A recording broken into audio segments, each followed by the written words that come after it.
Now, the Naturehike tent, I showed it in another video that I did. It's going really well. I've used it quite a few times now. Now, I've had a couple of issues with it that you need to be aware of if you're thinking of getting it. It's a great tent, but it is really cheap, and I couldn't find out where they cut the corners really. They've definitely cut the corners in the poles, so they are very lightweight aircraft grade aluminium alloy poles, which is good, but I did have one fracture on me, and I've heard of one other as well, so it wasn't just me, which makes me a little bit wary.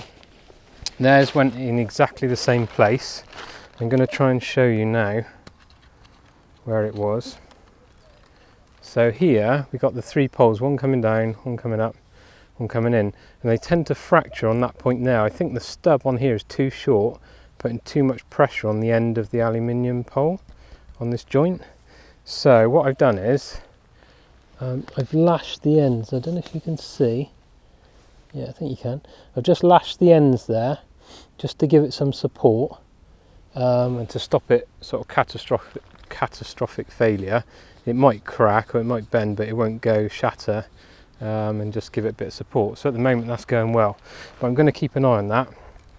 When it went, I contacted the company on eBay and they're really good. They just said no worries at all, we'll sort you out, and they sent through another pole from China section. I just sorted it out and put the new pole in, so pretty good support, which is unusual.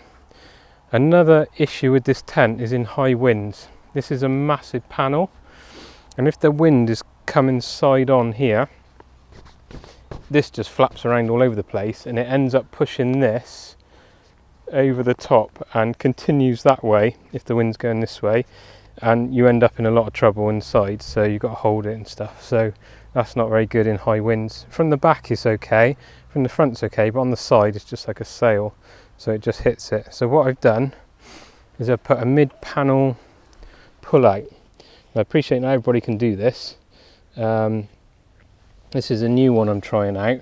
I've stitched a piece of material on with a box stitch, just like this, folded it all in, put the tie on there, and then that's a nice big surface area, so it's really strong on the material. And then on the back I've just used seam sealer.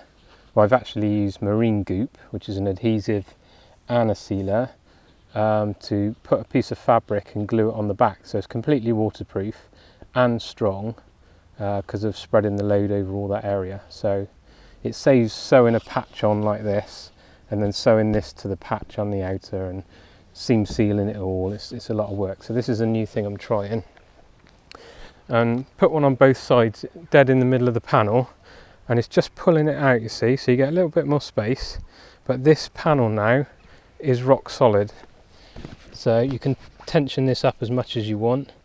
I haven't got it too tension at the moment, but it just stops it pulling in and gives it good stability. So I think at the moment, although it's not windy here today, that's going to work. Something else I've been looking at is cord. There's a new cord on the market. It's called this. It's called Cub Cord. Now, Cub Cord is not it's a paracord type of weave, but it's not 550 paracord. It's something else. It's a lot thinner. It's only 2mm. There's only so many strands inside. But it's really strong, and you can get it in loads of different colours, and it's very cheap, and it's looking like my new Tie Out cord.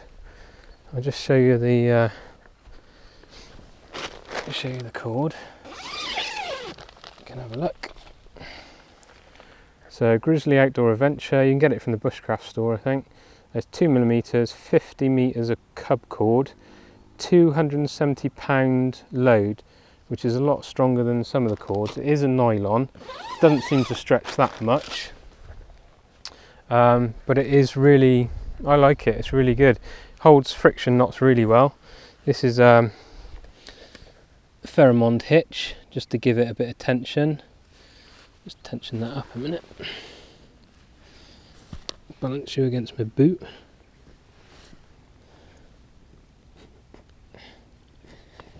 There you go. So yeah, I'm quite impressed with that cord. I'm going to buy a load of it, I think. I can't remember how much it was. I think it's £10 for 50 metres, which is a lot of cord, and you can use it for guy lines, tie out lines. You can use it for stuff sacks to go around the cord in, you know, to seal your stuff sack. Loads and loads of uses. It's not, don't use it for hammocks, it's not strong enough for that.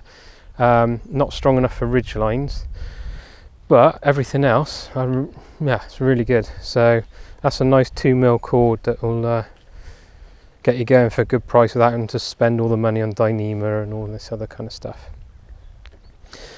So yeah, overall, enjoying the tent. I'll be in that tonight. I'll just show you inside while we're here how I got it set up.